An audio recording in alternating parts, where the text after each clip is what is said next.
आओ हम इसके लिए क्रिया करते हैं। अगर एक 5 के सिक्के को और एक कागज को हम एक साथ एक ही ऊंचाई से गिराएं तो क्या होगा? हाँ कृतिका। मैम, पेपर का जो हिस्सा है वो सबसे बाद में नीचे आएगा क्योंकि उसका सरफेस एरिया बड़ा है। मैम, दोनों का acceleration due to gravity equal होगा, लेकिन जो पेपर है उस पे एयर के फ्रिक्शनल फोर्स का भी लागू हो रहा है, तो इसलिए वो बाद में गिरा। मैम, पेपर का वेट लाइट है इसलिए पेपर बाद में गिरेगा। शिवानी।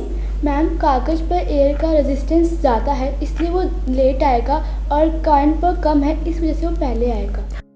हाँ बिल्कुल ठीक शिवानी, कागज़ पर रेजिस्टेंस एयर का ज़्यादा है इसलिए वो देर से गिरेगा और कॉइन पर एयर का रेजिस्टेंस कम है इसीलिए वो जल्दी गिर जाता है। ठीक है? Yes ma'am. अब मैं इस पेपर को क्रम्पल कर रही हूँ।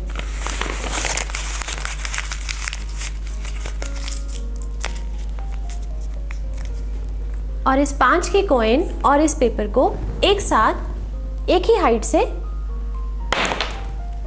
गिराते हैं। बताइए अब क्या देखा आपने? हाँ जसबीर। मैम, वो 5 का कॉइन और पेपर एक साथ गिरा। एक साथ तो नहीं, हाँ लगभग एक साथ नीचे गिरा। अच्छा बताइए ऐसा क्यों हुआ? हाँ कृतिका। क्योंकि मैम स्मॉल जी मास पे डिपेंड नहीं करता। अच्छा वेरी गुड। जब हम इस पेपर को क्रम्बल करते हैं तो उसकी एयर रेजिस्टेंस कम हो जाती है। ठीक है? और जब दोनों पर एयर रेजिस्टेंस लगभग एक जैसी होती है तो क्योंकि एक्सेलरेशन ड्यू टू ग्रेविटी मास पे डिपेंड नहीं करती, दोनों लगभग एक साथ ही नीचे गिरेंगे। ठीक है? Yes ma'am. Air resistance on an object depends on the surface area of the object and the speed of the object. More is the surface area, more the air resistance, and similarly, more the speed of the object, more is the air resistance.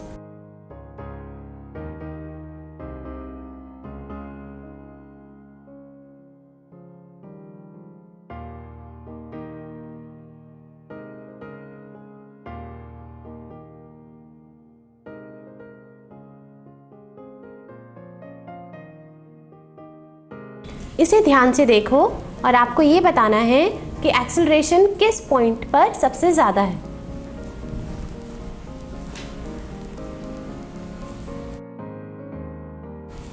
हाँ लिखिए। Ma'am, जब वो नीचे से उठ रहा है तब एक्सीलरेशन ज़्यादा होगा। क्यों? मैम, क्योंकि तो उसे ग्रेविटेशनल फोर्स को ओवरकम करके ऊपर आना है, इसलिए वो एक्सीलरेशन ज़्यादा लिखा। Okay, what is acceleration? Ma'am, acceleration ma'am जब किसी चीज़ को मैम एक्सेलरेट होता है तो मैम उसे एक्सेलरेशन होता क्या है? मैम स्पीड को बढ़ने को। Change in velocity. हाँ, तो कहाँ वेलोसिटी सबसे ज़्यादा चेंज हो रही है?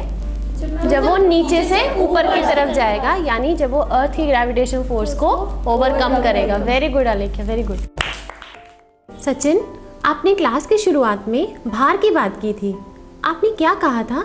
मैम, मैंने ये कहा था कि भार वह होता है जितना उसके अंदर मैटर भरा होता है। अच्छा बच्चों, ये बताओ कि अब आपको मास और वेट में क्या फ़र्क लगता है? हाँ जसबीर। मैम, मास हमेशा कांस्टेंट रहता है और वेट मैम चेंज हो जाता है।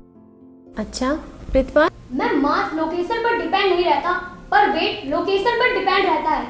मैम, मास की एसआई क्वांटिटी है केजी और वेट की एसआई क्वांटिटी है न्यूटन। ऐसा unit. Mass is a scalar quantity and weight is a vector quantity. Ma'am, mass can not be zero but weight can be zero. Ma'am, mass को object के inertia से major करते हैं और wait को W = m/g से major करते हैं। Very good. अब हम इसी बात को एक एक्टिविटी के द्वारा समझेंगे। इस स्प्रिंग बैलेंस पर मैंने ये जो ऑब्जेक्ट लगाया है, इसका वेट कितना है? 1 न्यूटन। हाँ, स्प्रिंग बैलेंस से हम वेट मेजर करते हैं, मगर यहाँ पर हमने दूसरी तरफ इसे मास के लिए भी कैलिब्रेट किया है। तो आप इसमें से देखकर बता सकते हैं मास कितना है? 100 ग्राम। हाँ बिल्कुल सही।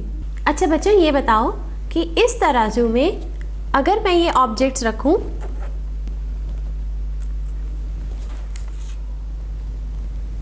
तो हम इसमें क्या माप रहे हैं? मास। अच्छा, मास ही क्यों, बताइए। हाँ कृतिका। मैम क्योंकि नीचे इसमें कोई ग्रेविटेशनल फोर्स नहीं लग रहा, मुझे ऐसा लगता है। अच्छा हाँ लेख्या। मैम क्योंकि दोनों इक्वल हाइट पे है, इसलिए उन दोनों side acceleration due to gravity g होगा, और दोनों का इक्वल होगा, इसलिए दोनों साइड कट जाएगा, इसलिए हम उसका मास नाप रहे हैं। वेरी गुड, बहुत बढ़िया। क्योंकि दोनों पलड़ों पर बराबर जी लग रहा है, आप ये देख रहे थे कि ये संतुलित है, बैलेंस्ड है, दोनों पर बराबर जी लग रहा है, तो जी दोनों तरफ कैंसिल हो गया, क्या बचा, सिर्फ मास। तो इसीलिए हम इस तराजू से क्या नाप रहे हैं, मास। Very good आलेख्या, very good. अगर हम इस तुला को चांद पर ले जाएं तो इसके संतुलन पर क्या प्रभाव पड़ेगा?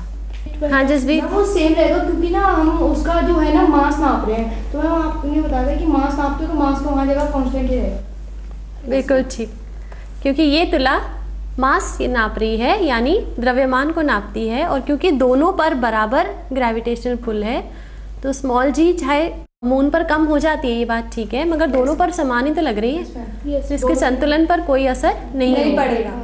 हाँ सचिन, क्या अब तुम्हें समझ में आया कि मास और वेट में क्या डिफरेंस है? मैम अब मुझे पता चला, मास वह होता है जितना उसके अंदर मैटर भरा होता है, और वेट वह होता है जिसका संबंध ग्रेविटेशनल फोर्स से होता है। हाँ, यानी मास क्या है, किसी भी वस्तु के अंदर जो पदार्थ है, यानी जो मैटर अंदर है उसके, वो मास है। और वेट क्या हुआ, ग्रेविटेशनल पुल ऑफ अर्थ, जो अर्थ उस पर ग्रेविटेशनल फोर्स लगा रही है। ठीक है, अब क्लियर हो गया सबको? Yes ma'am. अब आप ये बताइए कि वस्तु के मास और उस पर लगने वाले पृथ्वी के गुरुत्वाकर्षण बल का क्या आपस में कोई संबंध है?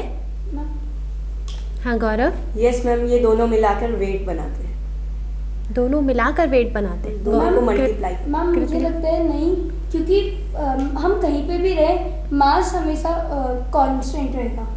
उनका आपस में क्या संबंध है, ये बताइए। बच्चों आप पढ़ चुके हैं कि W is equal to M into g, याद आया? Yes ma'am. हाँ, तो अगर मास को बढ़ाया जाए तो क्या वेट बढ़ेगा?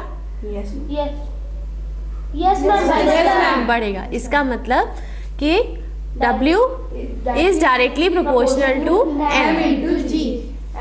M, G तो कांस्टेंट है, तो इसका मतलब W is directly proportional to M, यानी जितना वस्तु का मास बढ़ेगा उस पर लगने वाला गुरुत्वाकर्षण बल भी बढ़ेगा। ठीक है? यस।